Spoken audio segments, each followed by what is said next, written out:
we've all had a song stuck in our heads before. We probably all have one right now, A Bad Blood. This is a phenomenon that's been going on for years and years. Mark Twain talked about this, the earworm, the song that you just cannot get out of your head, and it goes on and on and on. But there may actually be a way to rid yourself of the earworm, or at least have experience it less, per se. Sorry, there's not a 100% cure to Uptown Funk or Bad Blood or Style or, oh my gosh, the whole 1989. Songs. Well, oh, yeah, it was a very good album. Even I liked it.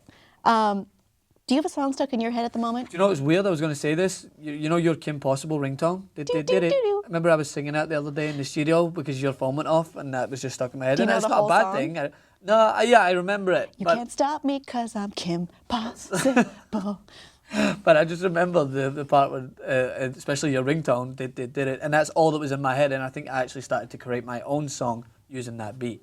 I always get commercials stuck in my head, which is marketing at its finest. By Menon. Anyway, so the way, according to a new research paper published in the Quarterly Journal of Experimental Psychology, people who chewed gum while listening to a catchy song heard the song a third less than people who hadn't. So this is interesting. So previous research found that jaw movements can impact short-term memory and imagining sounds, the visualization of sounds in your head.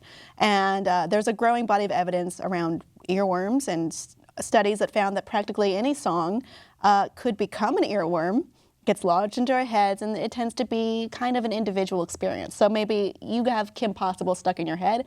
I'm thinking about commercials because I watch television more than I listen to music, apparently. Yeah. But it's interesting that, in particular, it's jaw movement. So that is kind of funny because what I find in the morning is I don't usually chew gum. When I'm coming in to work in the morning, I always get these annoying commercials, like you said, stuck in your head, and that's what marketing is. So now we've got an answer. We just have to pack some Orbit into our pockets every day, and we won't buy anything. To the deluge of advertisements around us. The world will fall apart as we will no longer buy anything because we will just be chewing gum all the time. The chewing gum market will skyrocket though. Yes. They'll make a lot of money. Don't buy Menon, buy 5 gum. Yes, they should come out with an advertisement like that. We can make it for them. So in the study that was done in this research journal, 98 volunteers were subjected to Play Hard by David Guetta. I don't know this song. I hope you know it. I know it. And Payphone by Maroon 5. And then for the following 3 minutes, they were to try not to think about the song. Don't think about this. And of course, they thought about it. But report how many times they actually accidentally heard the song against their own will.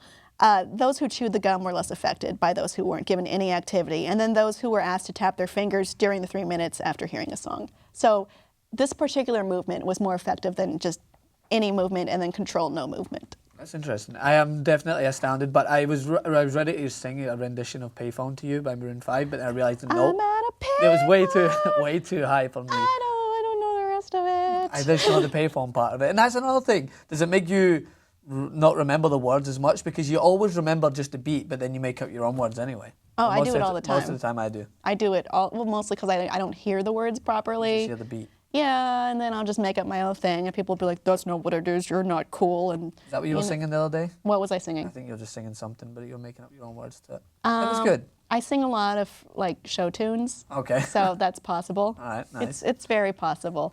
Francis and I sit next to each other at work, so we're stuck with each other. Have you ever had a song stuck in your head? What song was it? And try to get it stuck in the No, don't get it stuck in anyone else's head.